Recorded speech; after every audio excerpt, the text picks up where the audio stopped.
दोस्तों आप सभी का स्वागत है इजी ज्ञान में। दोस्तों आज के इस वीडियो में हम कृषि एवं तकनीकी विकास पार्ट 3 को देखेंगे। तो आइए शुरू करते हैं। उससे पहले दोस्तों अगर आपने इस चैनल को सब्सक्राइब अभी तक नहीं किया है तो प्लीज़ कर ले दोस्तों अब हम पढ़ेंगे सिंचाई अर्थात इरिगेशन के बारे में। दोस्तों भारत में खेती मुख्यतः वर्षा पर निर्भर करती है। भारत में जो खेती है वो मुख्यतः किस पर निर्भर करती है? वर्षा पर निर्भर करती है। परंतु यह अनिश्चित होती है। परंतु जो वर्षा है ये निश्चित नहीं होती, कभी होती है तो कभी नहीं होती है। अतः फसल उत्पादन में वृद्धि हेतु सिंचाई के अन्य स्रोत प्रयोग किए जाते हैं। इसलिए फसल उत्पादन में बढ़ोतरी के लिए वृद्धि के लिए सिंचाई के अन्य स्रोत का उपयोग किया जाता है, जैसे कुआं, नलकूप, नहरें, नदी, तालाब इत्यादि।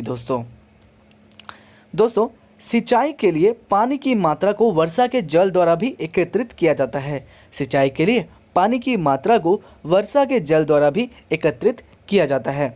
दोस्तों वर्षा के जल को एकत्रित करने के लिए छोटे छोटे बांध बनाए जाते हैं, ठीक है, जो वर्षा के पानी को बहने से रोकते हैं तथा मृदा के अपरदन को भी कम करते हैं, सॉइल इरोजन को भी कम करते हैं। तो दोस्तों सिंचाई के लिए पानी की मात्रा को वर्षा के जल द्वारा भी एकत्रित किया जाता है। वर्षा के जल को एकत्रित करने के लिए छोटे छोटे बांध बनाए जाते हैं जो वर्षा के पानी को बहने से रोकते हैं तथा मृदा के अपरदन को भी कम करते हैं। दोस्तों अब हम पढ़ेंगे फसल पैटर्न के बारे में, क्रॉपिंग पैटर्न्स के बारे में। किसके बारे में? फसल पैटर्न के बारे में, क्रॉपिंग पैटर्न्स के बारे में। दोस्तों फसल की उत्पादन क्षमता को बढ़ाने हेतु कृषि की एग्रोनॉमी नामक शाखा मिट्टी उत्पादकता को उच्च बनाती है, ठीक है। फसल की उत्पादन क्षमता को इफिशिएंसी को बढ़ाने के लिए ही जो है कृषि की एग्रोनॉमी नामक शाखा मिट्टी उत्पादकता को उच्च बनाती है, जिसमें विभिन्न विधियां उपयोग की जा सकती है, जैसे फसल चक्रण आदि, ठीक है, जिसमें विभिन्न विधियां उपयोग की जाती है जैसे फसल चक्रण आदि। दोस्तों इसमें होता क्या है, इसमें एक साल में एक भूमि पर विभिन्न फसलों के विभिन्न विधियों को प्रयोग किया जाता है, ठीक है। इसमें क्या होता है, एक साल में एक ही भूमि पर विभिन्न फसलों के विभिन्न विधियों को प्रयोग किया जाता है, ठीक है, जिससे विभिन्न फसलों के आपसी संबंधों से मृदा की उर्वरकता बढ़ाई जाती है, जिससे विभिन्न फसलों के आपसी संबंध से मृदा की उर्वरकता को बढ़ाई जाती है। दोस्तों इसके अंतर्गत विभिन्न प्रकार की फसल प्रणाली तथा पैटर्न्स आते हैं जो निम्न प्रकार के हैं, ठीक है। इसके अंतर्गत विभिन्न प्रकार की फसल प्रणाली तथा पैटर्न्स आते हैं जो निम्न प्रकार के हैं। तो कौन कौन से? वो पहला है फसल चक्रण, क्रॉप रोटेशन। दोस्तों फसल चक्रण में मुख्यतः किसी खेत में क्रमवार पूर्व नियोजित कार्यक्रम के अनुसार विभिन्न फसलों को उगाया जाता है। फसल चक्रण में मुख्यतः किसी खेत में क्रमवार पूर्व नियोजित कार्यक्रम के अनुसार विभिन्न फसलों को उगाया जाता है। दोस्तों इसका मुख्य आधार विभिन्न फसलों के परिपक्वन काल व समय पर निर्भर करता है। इसका मुख्य जो बेस है, मुख्य आधार जो ये विभिन्न क्रॉप्स के परिपक्वन काल व टाइम पर निर्भर करता है, परिपक्वन काल व समय पर डिपेंड करता है। दोस्तों एक फसल के पूर्ण होने के पश्चात मिट्टी में उपस्थित नमी के आधार पर दूसरी फसल का निर्धारण किया जाता है, ठीक है। एक फसल के पूर्ण होने के पश्चात मिट्टी में उपस्थित नमी के आधार पर दूसरी फसल का निर्धारण किया जाता है। दोस्तों फसल चक्रण द्वारा मिट्टी की पोषक संरचना तथा उर्वरकता में वृद्धि की जाती है, ठीक है। फसल चक्रण द्वारा मुख्यतः हरी खाद का उपयोग किया जाता है, ठीक है। एक फसल के पूर्ण होने के बाद मिट्टी में उपस्थित नमी के आधार पर दूसरी फसल का निर्धारण किया जाता है। फसल चक्रण द्वारा मिट्टी की पोषक संरचना तथा उर्वरकता में वृद्धि की जाती है। फसल चक्रण द्वारा मुख्यतः हरी खाद का उपयोग किया जाता है। दोस्तों अब हम पढ़ेंगे मुख्य फसल चक्रण, मेन क्रॉप रोटेशन। दोस्तों एक वर्षीय जो होता है ये है पैडी एवं गेहूँ, 2 वर्षीय मक्का एवं कपास, 3 वर्षीय टमाटर और भिंडी और 4 वर्षीय कपास और गेहूं। तो दोस्तों हम बात कर रहे हैं मेन क्रॉप रोटेशन की, तो 1 वर्षीय है पेडी एवं गेहूं, 2 वर्षीय है मक्का एवं कपास, 3 वर्षीय है टमाटर एवं भिंडी और 4 वर्षीय है हमारा कपास एवं गेहूं। दोस्तों अब जानते हैं कि मिश्रित फसलीकरण क्या होता है, मिक्स्ड क्रॉपिंग क्या होता है। दोस्तों 2 या 2 से अधिक फसलों को एक साथ एक समय पर एक खेत में उगाने को मिश्रित फसल कहते हैं।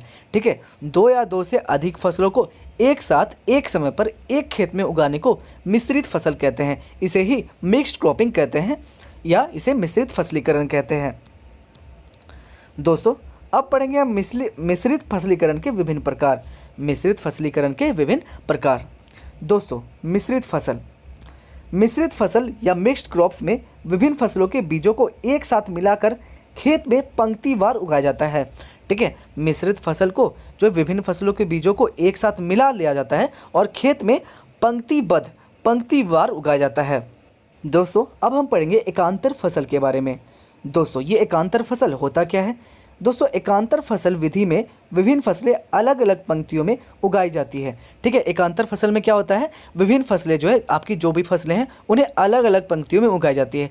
जैसे एक पंक्ति में सोयाबीन लगा लें, दूसरे पंक्ति में मक्का लगा दें और तीसरे पंक्ति में बाजरा लगा दें और चौथे पंक्ति में लोबिया। तो इसी तरह से हम जो है पंक्तिबद्ध जो है हम क्या बोलते हैं फसलों को लगाते हैं। तो एकांतर फसल कॉम्पेनियन क्रॉप्स में क्या होता है, विभिन्न फसलें अलग अलग पंक्तियों में उगाई जाती है। जैसे सोयाबीन प्लस मक्का, फिर बाजरा प्लस लोबिया। दोस्तों नेक्स्ट है सुरक्षा फसल, गार्ड क्रॉप्स। दोस्तों इस विधि में मुख्य फसल को खेत के मध्य उगाकर उसके चारों ओर कांटेदार फसल उगाई जाती है। ठीक है, सुरक्षा फसल क्या होता है, जो हमारा मेन फसल है जिसे हम उगाना चाहते हैं, ठीक है, उसे क्या करते हैं मध्य में उगाते हैं और चारों ओर कांटेदार फसल लगा देते हैं और कांटेदार फसल उगाते हैं। ठीक है, उदाहरण के लिए देखें हम दोस्तों कि मटर के चारों ओर कुसुम, ठीक है, सैफ्लावर का फसल बुआई जाती है। ठीक है, तो क्या होता है कि उदाहरण के लिए अब देखें कि मटर जब लगाते हैं तो मटर के चारों ओर क्या लगाते हैं, कुसुम फसल की बुआई करते हैं। दोस्तों अब हम पढ़ेंगे संवर्धित फसल के बारे में। ठीक है, ऑगमेंटेड क्रॉप्स के बारे में। दोस्तों इस विधि में मुख्य फसल को पोषण देने हेतु कुछ अन्य उप फसलें लगाई जाती है। इन उप फसलों को संवर्धित फसल कहते हैं। ठीक है, ऐसी विधि जिसमें मुख्य फसलों को पोषण देने हेतु कुछ अन्य उप फसलें भी लगाई जाती है, उप फसलें भी उगाई जाती हैं, तो इन उप फसलों को संवर्धित फसल कहते हैं। इन्हें ही ऑगमेंटेड क्रॉप्स कहते हैं। अब हम पढ़ेंगे फसल सुरक्षा प्रबंधन, क्रॉप प्रोटेक्शन मैनेजमेंट के बारे में।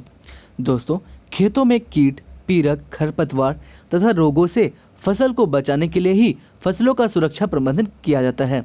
ठीक है, खेतों में कीट, पीड़क, खरपतवार तथा रोगों से फसल को बचाने के लिए ही फसलों का सुरक्षा प्रबंधन किया जाता है। यदि इन सब रोग कारकों को समय पर नियंत्रित ना किया जाए तो ये फसल को हानि पहुंचाते हैं। अगर इसे टाइम पे ठीक नहीं किया जाए तो ये क्या होते हैं, ये क्रॉप्स को हानि पहुंचाते हैं, ये फसल को बर्बाद कर देते हैं। दोस्तों खरपतवार, जिसे हम वीड्स भी कहते हैं, कृषि भूमि में अनावश्यक पौधे होते हैं। खरपतवार क्या होते हैं, ये कृषि भूमि में अनावश्यक पौधे होते हैं जो फसल को नुकसान पहुंचाते हैं। दोस्तों खरपतवार भोजन, स्थान व प्रकाश के लिए स्पर्धा करते हैं, जिससे ये पौधे के पोषक तत्व भी ले लेते हैं। ठीक है, उदाहरण के लिए गोखरू, ज़ैंथियम, गाजर घास, पार्थेनियम तथा मोथा, सैपेर्नियस, रोटंडस। ठीक है, तो खरपतवार भोजन, स्थान व प्रकाश के लिए प्रतिस्पर्धा करते हैं, जिससे ये पौधे के पोषक तत्व भी लेते हैं। उदाहरण के लिए गोखरू, गाजर घास तथा मोथा। दोस्तों अब हम पढ़ेंगे खरपतवार को खेतों से यांत्रिक उपाय से निकाला जाता है। खरपतवार को खेतों से कैसे निकाला जाता है, तो यांत्रिक उपाय के द्वारा भी निकाला जाता है तथा चक्रण, अंतरा फसलीकरण द्वारा उगने से रोका जाता है। ठीक है, चक्रण और अंतरा फसलीकरण द्वारा भी इन्हें रोका जा सकता है।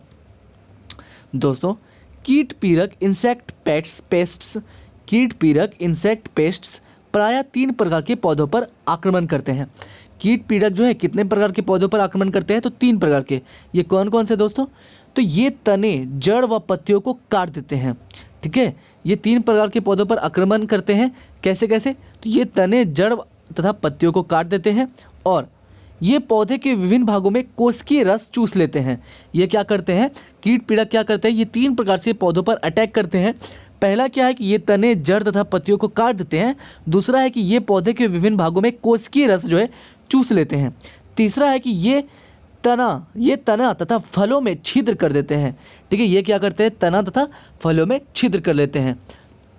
दोस्तों आगे, ये रोग कारक कीट खेतों में विभिन्न पीड़कनाशी जैसे शाकनाशी, कीटनाशी एवं कवकनाशी के छिड़काव द्वारा रोके जाते हैं।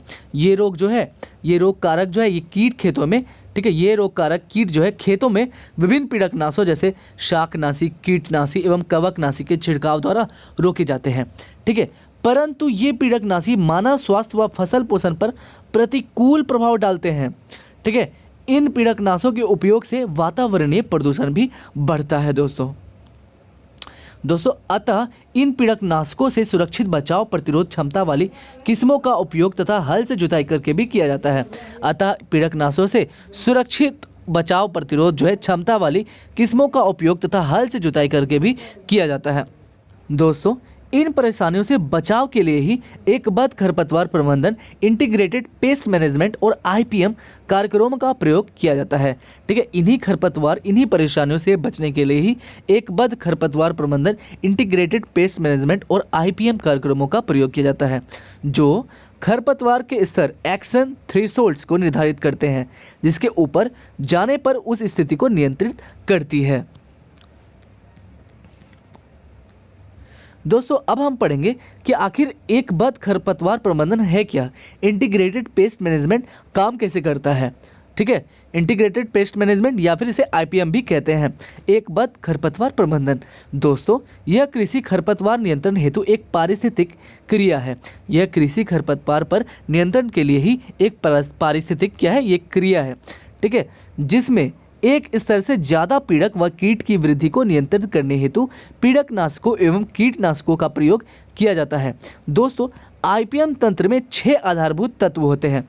ठीक है, क्वेश्चन पूछा जा सकता है कि एकबद्ध खरपतवार प्रबंधन में कितने आधारभूत तत्व होते हैं, तो 6 आधारभूत तत्व होते हैं। ठीक है, तो एकबद्ध खरपतवार प्रबंधन, इंटीग्रेटेड पेस्ट मैनेजमेंट और आईपीएम यह कृषि खरपतवार नियंत्रण हेतु एक पारिस्थितिक क्रिया है, जिसमें एक स्तर से ज्यादा पीड़क व कीट की वृद्धि को नियंत्रित करने हेतु पीड़कनाशकों व कीटनाशकों का उपयोग किया जाता है। आईपीएम तंत्र में 6 आधारभूत तत्व होते हैं। दोस्तों पहला है उचित खरपतवार स्तर, दूसरा है सामाजिक क्रियाओं को रोकना। पहला क्या है, क्या कौन कौन से आईपीएम के आधारभूत तत्व हैं, तो पहला कौन सा तत्व है कि उचित खरपतवार स्तर, दूसरा है कि सामाजिक क्रियाओं को रोकना, तीसरा है देखभाल, ठीक है, चौथा क्या है यांत्रिक नियंत्रण, पांचवा क्या है जैविक नियंत्रण, छठा क्या है दोस्तों, तो छठा है पीड़कनाशकों का उचित उपयोग। ठीक है, हमारे पास जो है टोटल 6 आधारभूत तत्व हैं। पहला कौन सा है कि उचित खरपतवार स्तर, दूसरा है सामाजिक क्रियाओं को रोकना, तीसरा है देखभाल, चौथा है यांत्रिक नियंत्रण और पांचवा क्या है जैविक नियंत्रण, और छठा क्या है पीड़कनाशकों का उचित उपयोग। दोस्तों क्या है पीड़कनाशकों का उचित उपयोग। दोस्तों अब हम पढ़ेंगे अनाज का भंडारण, स्टोरेज ऑफ ग्रेन्स के बारे में। अनाज का भंडारण या स्टोरेज ऑफ ग्रेन्स के बारे में।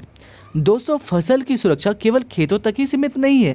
फसल की जो सुरक्षा है ये केवल खेतों तक सीमित नहीं है, अपितु अनाज का उचित भंडारण ना अगर हो तो बहुत ही हानि हो सकती है। ठीक है, फसल का सुरक्षा अब ये नहीं कि केवल खेतों में ही आप कर सकते हैं, अपितु जब आप इसका भंडारण करते हैं, अपने घर में रखते हैं, तो भी इसे बचाना बहुत ही मुश्किल हो जाता है। ठीक है, अगर आपने अनाज का उचित भंडारण ना किया तो बहुत हानि हो सकती है। दोस्तों इस हानि के 2 कारण हो सकते हैं, जैसे जैविक कीट, कृंतक, कवक, चिचड़ी तथा जीवाणु, एवं अजैविक नमी व ताप। दोस्तों फसल की सुरक्षा केवल खेतों तक ही सीमित नहीं है, अपितु अनाज का उचित भंडारण ना हो तो बहुत ही हानि हो सकती है। इस हानि के 2 कारण हो सकते हैं, जैसे जैविक और अजैविक। जैविक में क्या क्या आ गए हैं दोस्तों, कीट, कृंतक, कवक, चिचड़ी तथा जीवाणु। ठीक है, इससे भी बचाव करना होगा आपको। और दूसरा अजैविक, जैसे नमी एवं ताप के कारण भी मतलब अनाज जो है ये खराब हो जाते हैं। दोस्तों ये कारण बीज व अनाज की गुणवत्ता, वजन, अंकुरण, रंग आदि पर प्रतिकूल प्रभाव डालते हैं। ये कारण जो है ये बीज व अनाज की गुणवत्ता, वजन, अंकुरण, रंग आदि पर प्रतिकूल प्रभाव डालते हैं। अतः इन कारकों पर नियंत्रण हेतु विभिन्न उपाय किए जाते हैं, जैसे बीजों को भंडारण से पहले सुखाया जाता है, पहले सूर्य के प्रकाश में तथा फिर छाया में, धूमक के प्रयोग द्वारा तथा कीटनाशकों के उपयोग द्वारा। ठीक है, तो अतः इन कारकों को नियंत्रण हेतु ही विभिन्न उपाय किए जाते हैं, जैसे बीजों को भंडारण से पहले सुखा लिया जाता है, पहले सूर्य के प्रकाश में फिर छाया में, धूमक के प्रयोग द्वारा तथा कीटनाशकों के उपयोग द्वारा ही। दोस्तों अब हम पढ़ेंगे कृषि के प्रकार। आखिर कृषि करने के कितने प्रकार हैं, कृषि के प्रकार क्या क्या हैं। दोस्तों सबसे पहला स्थानांतरित कृषि। दोस्तों, यह मानव की आदिम अवस्था सूचक कृषि है। ठीक है, कौन सी मानव की आदिम अवस्था सूचक कृषि है? तो स्थानांतरित कृषि जो है ये मानव की आदिम अवस्था सूचक कृषि है। इसमें सबसे पहले कुल्हाड़ी से वन के किसी खंड को साफ करके वृक्षों तथा झाड़ियों को जला दिया जाता है। इसमें क्या होता है? सबसे पहले कुल्हाड़ी से वन के किसी खंड को साफ करके वृक्षों तथा झाड़ियों को जला दिया जाता है। ठीक है, उसके बाद क्या किया जाता है? उसके बाद कुछ वर्षों तक कृषि की जाती है। भूमि की उर्वरता समाप्त हो जाने पर उसे छोड़कर किसी दूसरी जगह पर यही क्रिया की जाती है। ठीक है दोस्तों, स्थानांतरित कृषि जो है मानव की आदिम अवस्था सूचक कृषि है। इसमें सबसे पहले कुल्हाड़ी से वनों के किसी खंड को साफ कर लिया जाता है, फिर वृक्षों तथा झाड़ियों को जला दिया जाता है। उसके बाद कुछ वर्षों तक वहाँ पे कृषि करते हैं ठीक ठाक से, और जब देख लेते हैं कि भूमि की उर्वरकता समाप्त होने वाली है तो उसे छोड़कर किसी दूसरी जगह पर वो क्रिया करते हैं, वो सेम ही क्रिया करते हैं। दोस्तों, इसे काटना और जलाना अथवा बूझ फैलो कृषि भी कहा जाता है। ठीक है, स्थानांतरित कृषि को ही काटना और जलाना अथवा बूझ फैलो कृषि भी कहते हैं। दोस्तों, खेतों का आकार छोटा होता है तथा एक साथ कई फसलों की कृषि की जाती है। स्थानांतरित कृषि में खेतों का आकार छोटा होता है और एक साथ कई फसलों की कृषि की जाती है। दोस्तों, अब हम पढ़ेंगे स्थानबद्ध कृषि। किसके बारे में? स्थानबद्ध कृषि के बारे में। दोस्तों, यह स्थानांतरित कृषि के विपरीत कृषि पद्धति होती है। ये क्या स्थानबद्ध कृषि क्या होती है? जो स्थानांतरित कृषि में होता है उसका ठीक उलट जो है ये इस कृषि पद्धति में होता है, स्थानबद्ध कृषि में। दोस्तों, यह विश्व में सबसे अधिक की जाने वाली कृषि है। विश्व में सबसे अधिक की जाने वाली कृषि कौन सी है? तो स्थानबद्ध कृषि। दोस्तों, जिसमें एक निश्चित स्थान पर स्थायी रूप से बसकर कृषि की जाती है। दोस्तों, अगला है जीविका कृषि। दोस्तों, ऐसी कृषि जो संपूर्ण रूप से खेती करने वाले परिवार या उसी क्षेत्र में खप जाती है, जीविका कृषि कहलाती है।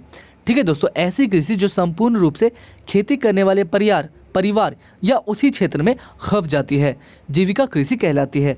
दोस्तों, इसके अंतर्गत धान, गेहूं, दाल, मक्का, ज्वार, बाजरा, गन्ना, सोयाबीन, कंद वाली फसलें, साग सब्जी आदि की कृषि की जाती है।